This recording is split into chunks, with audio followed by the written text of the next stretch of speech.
Well, here we are at the fourth Sunday of Lent. And this is a Sunday that we focus on the gospel of the man born blind.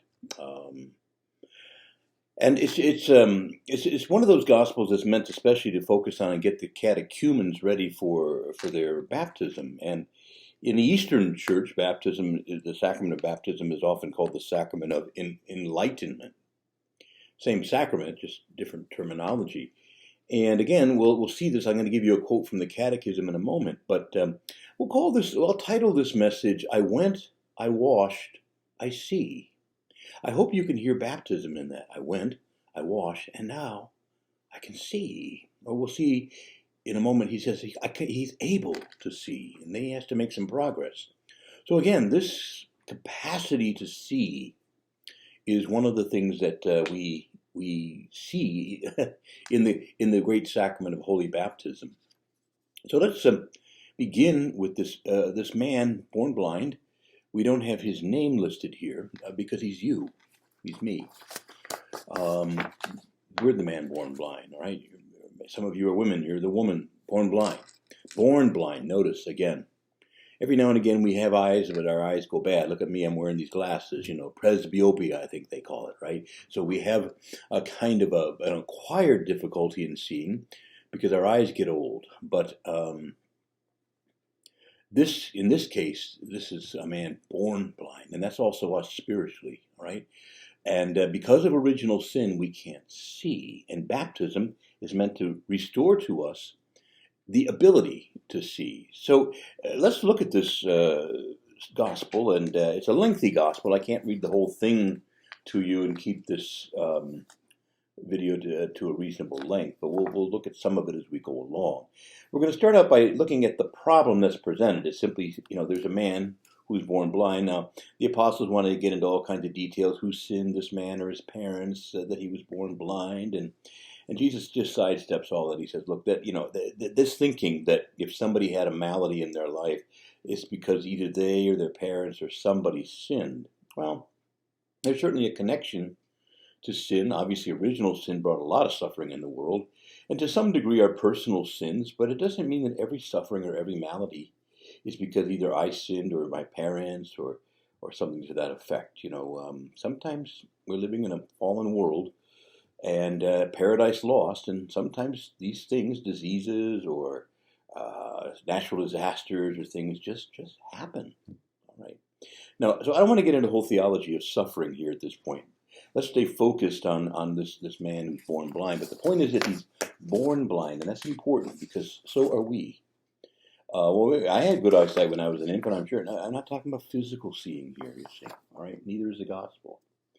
All right, so we have here then a problem. Because of our original sin, remember Adam and Eve would walk with God in the garden in the breezy time of the day. And they had an intimacy with God, and they could see his glory. But after they sin, they have to hide, and the angels keep them at a distance out of the garden and away from God because they can't endure the glory of God. They can't endure, all they see is blinding light, and it hurts. Have you ever come out of like a movie theater in the middle of the day, and it's like, oh man, it's like sticks in your eyes. It really physically hurts. So we had once, prior to original sin, the capacity to walk with and see God, but now we can't see God or endure the light of his glory. Even the light of his truth is often very painful for us. See, the next, we see God in the garden, and then the next major theophany is at Mount Sinai, and the people are horrified. They're terrified. Had God changed? He's like fire and thunder up there, and they're terrified. They say, Moses, go talk to him. We can't even bear to hear his voice. And had God changed? No, of course not. See, we had. And so this acquired blindness that came to the human family, we have it from birth because we receive it from Adam and Eve, right? We also see to some extent in their lives, a lot of people have also types of blindness. Many people are blind. They have a lack of vision in their life. They can't see what is their life for? Why do they exist? What is their true purpose? And without vision, the people perish. Many cannot see past sufferings. They can't understand what sufferings mean. They just grow angry or bitter, and still others are retreated into the material world, and all that glitters is gold, and they're seeing but all the wrong things. They can't see the true purpose and the true glory for which they were made. It's hidden from them and from their minds, you see. And so again, we're turned in on ourselves, turned toward the darkness, and unaccustomed to the light. This is our condition. We're born into this, you see. Now, Jesus encounters this blind man. So Jesus says to him, we take up the text, it says, when Jesus spoke, he said, I am the light of the world. And when Jesus said this, he spat on the ground and he made clay with saliva and smeared it on the man's eyes. And he said to him, go wash in the pool of Siloam, a name which means sent. So he went, he washed, and came back able to see. And you see, there's baptism. This smearing on the eyes and so on is also, it's very earthy, isn't it? Right? The Lord touches this man's eyes, but he still can't see. It requires the waters of Siloam to go. And so he goes. He said, I went, I washed, I came back able to see. Now, notice again, we want to see here that, or emphasize here, let me read you something from the Catechism, just so you see how in baptism and the concept of baptism and enlightenment go together. In the Catechism of the Catholic Church, it says here, this bath, or this regenerative bath of baptism, is called enlightenment, because those who receive this instruction for baptism are enlightened in their understanding, and having received in baptism the Word, the true light who enlightens every man, the person baptized has been enlightened, and he becomes a son of light. Indeed, he becomes light in himself by reflecting the great light of God to others. Okay, so this is what baptism does. It renders us able to see. But notice, able to see is not the same as seeing. So, for example, I'm able to see the Statue of Liberty. I have eyes. But I'd have to get on a train and go north to New York to be able to lay my eyes on it, actually see it. So to be able to see is not the same as to see. So this man now has to make a journey. We'll call it a post-baptismal journey. He's now able to see, but there's a journey so that his eyesight gets clearer and his vision becomes purer. Okay? And we'll see that he grows in stages, and those stages feature persecution. And so let's take a look at this man's journey. So at first we see that he has a perception that's partial. When his neighbors and those who had seen him earlier, when they noticed that he seems to be able to see now, this blind man, who they'd known him from his birth, he couldn't ever see, and now suddenly he's able to see. And so they asked him, and they say, isn't this the one who used to sit and beg? Some says it is, others said no, it just looks like him. So again, it's kind of dripping with paradox. The blind man who couldn't see anything, but there were these people who could see are kind of like they can't figure it out. They can't see what really happened here. So he says he clarified to them. He sets them straight. He clarifies their vision. He says, I'm the one. I'm he. So they said to him, well, how were your eyes opened? Now notice the way he refers to Jesus here. He says, the man named Jesus made clay and anointed my eyes, and then told me, go to Siloam and wash. I went there, I washed, and I came back able to see. They said to him, well, where is he? I don't know. Now, so he's able to see, but he doesn't see a whole lot. That is to say, I can see, but who did this? Well, this guy they called Jesus. Pretty vague, huh? Well, I'm afraid a lot of people who are kind of sacramentalized but unevangelized in our church wouldn't be able to say much more. There was some dude named Jesus. Yeah, he lived a long time ago. He's in a book, and somehow he died, and somehow this is supposed to have an effect in my life. There's an awful lot of people who, sadly, I shouldn't be laughing, but I mean, that's about all they can come up with. It's not too far from this. Some dude they call Jesus. Somehow I got baptized, and but anyway, but here he is. So he says, well, at least he knows his name. He says, this man named Jesus anointed my eyes, and so on. And well, where is he? I don't know. See, and again, once again, too many, I think, Christians are still at this stage. Where is the Lord? Well, he's up in heaven or something like that. So the idea that he's present and active in their life, this is kind of foreign to them. All right. So we see that, but we're kind of at stage one of his journey here. He has perception, but it's partial. That is to say, he's able to understand a little bit about Jesus, who gave him his sight. He's able to say very little else though about him, like his name. Where is he? I don't know.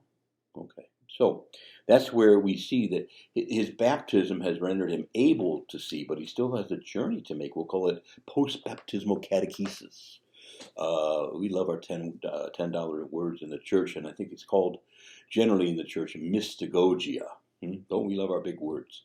It's post-baptismal catechesis. So now that one is able to see, one then begins to presuppose this for the faithful and teach them and lead them deeper into a clarity of vision.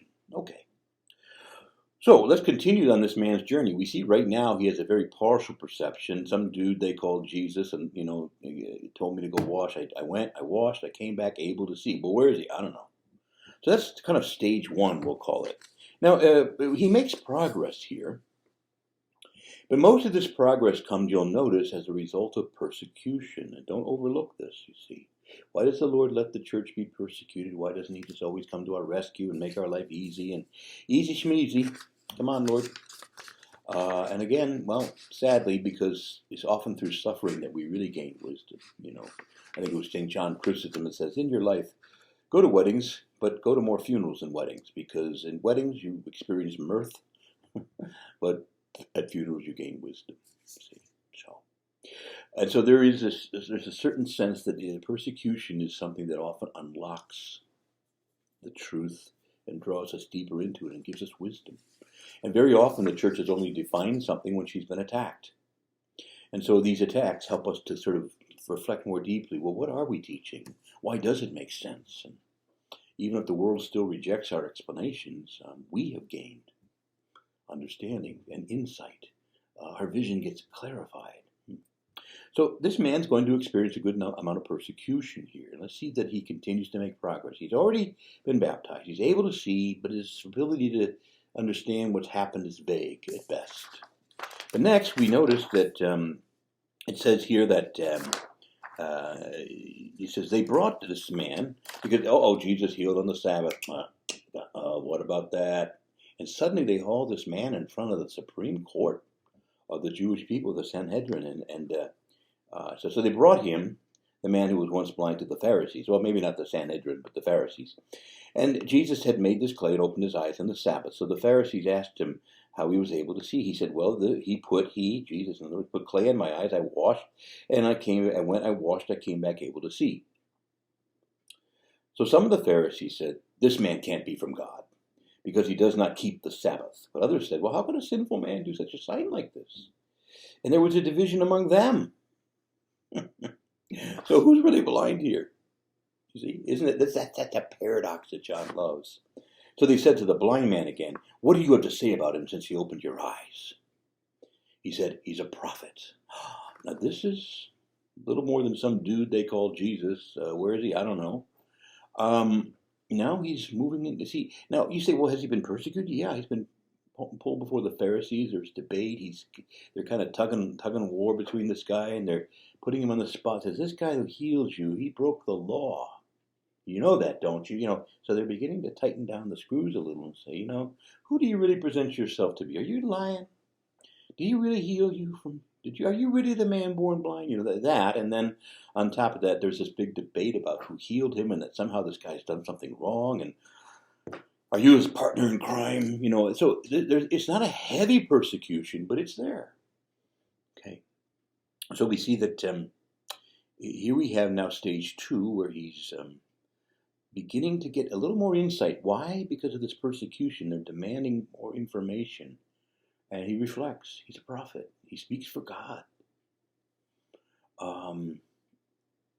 So whether he's a sinner, and I don't know, but he's certainly a prophet, because he spoke and my life changed.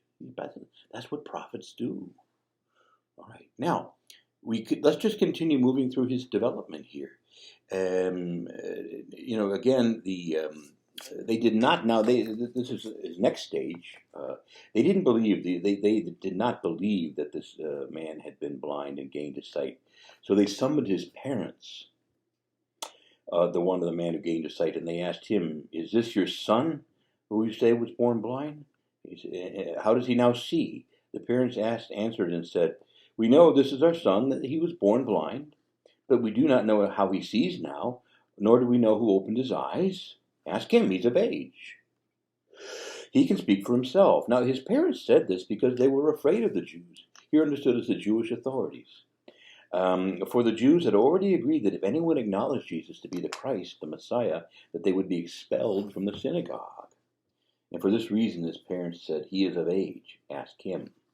Now notice again here, it's one thing for you to threaten to persecute me, but when you start threatening my family, all of a sudden, this is an intensification. And it's hard to be the source of persecution of our family, you see. So sometimes people won't stay quiet to protect themselves, but they'll stay quiet and go along with the flow, even if it's evil, to keep their family out of trouble. Not that they should, but I'm just saying that's what often happens. So persecution's intensifying here. Now, by the way, why would the parents, for most of us, being thrown out of a synagogue is like, who cares? So Father Pope throws me out of Holy Comforter Church, which, I wouldn't, but I mean, you get the big deal. There's plenty of other churches, I'll just go there. But that isn't the way life was in those days. You see, your synagogue was your lifeline. This is where you gathered with people you loved, who helped support you. You'd probably have business contacts there. This is where, you also had other resources, everything from being able to borrow some money, because people know you, love you, and this is a network, a social network, kind of that provides a safety net. There was no government check or anything like that. That you were connected, your security was connected to staying in communion with your family, extended family, and your synagogue. To be expelled meant so much just went away. So much of your safety. People wouldn't do business with you. People wouldn't assist you. They weren't even to speak to you. And so you really got cut off from a lot of important resources. So this is a great threat. We may not see it that way today because we kind of live in this sort of self-supportive or government support age. But at the end of the day, this is very threatening. All right, I'm just trying to paint a picture for you. Be thrown out of the synagogue could really largely end 80-90% of your resources that you might be depending on if something goes wrong with your family or your job. And you might not even keep your job because they won't do business with you or what have you. Okay, enough said. So the persecution's heating up here. But now what happens to the man in this stage? So they called the man back. His parents are now being threatened, and they called the man back who had been blind. They said, "Give God the praise," which is another way of putting him under oath. I adjure you. I put you under oath. Give God the glory. In other words, you speak now in the name of God. "We know that this man, Jesus, is a sinner." He replied, "If he's a sinner, I don't know. One thing I know is this: I was blind, and now I see." So they said to him, "What did he do to you? How did he open your eyes?" And he answered them, "I told you already, but you didn't listen. Why do you want to hear it all again? Do you want to become his disciples?" The guy get a little snippy with him. That's good for you, man. A little pizzazz. But they ridiculed him. And they said, "You are this man's disciple. We are disciples of Moses. We know that God spoke to Moses, but we don't know where this man comes from." The man answered and said to them, "This is what's so amazing," he said to them, "that you don't know where he's from, yet he opened my eyes. We know that God does not listen to sinners, but if one is devout and does his will, he listens to him. It's unheard of that anyone ever opened the eyes of a person born blind. If this man were not from God, he would not be able to do anything."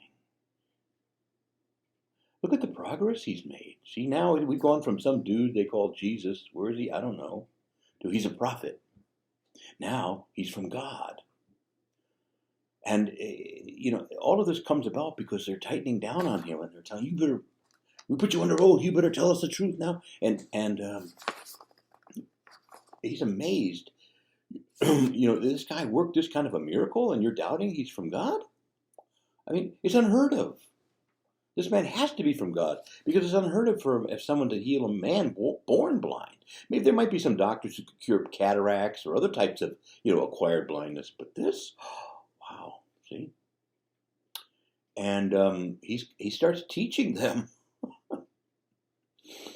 and they really take offense. And he says that you were born totally in sin. You're trying to teach us. That's what they say here. So they threw him out of the synagogue. There it goes. You see? And this man is especially vulnerable because up until this time he probably hadn't had any job. He'd just sit there and shake a tin cup near the synagogue and people would help him out. Now that's all going to go away. See, you can't, you're out of here. Don't have anything to do with this guy. He's been expelled. Wow. So you see that they've really turned up the heat on him now. All right. So we see, though, he's made progress. Some dude they call Jesus. Where is he? I don't know. He's a prophet. Oh, okay. Which is progress. Good. Yes, he is a prophet. More than a prophet, of course, but he's there. And now he's from God. This man came from God. He's from God, from heaven.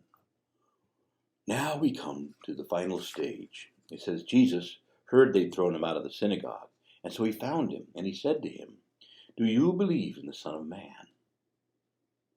He answered and said to him, "Sir, who is he that I may believe in him?" Jesus said to him, "You have seen him. The one speaking with you is he." "I do," he said, "I do believe, Lord." And he worshipped him. Wow. See, now he sees. I went, I washed, I came back able to see.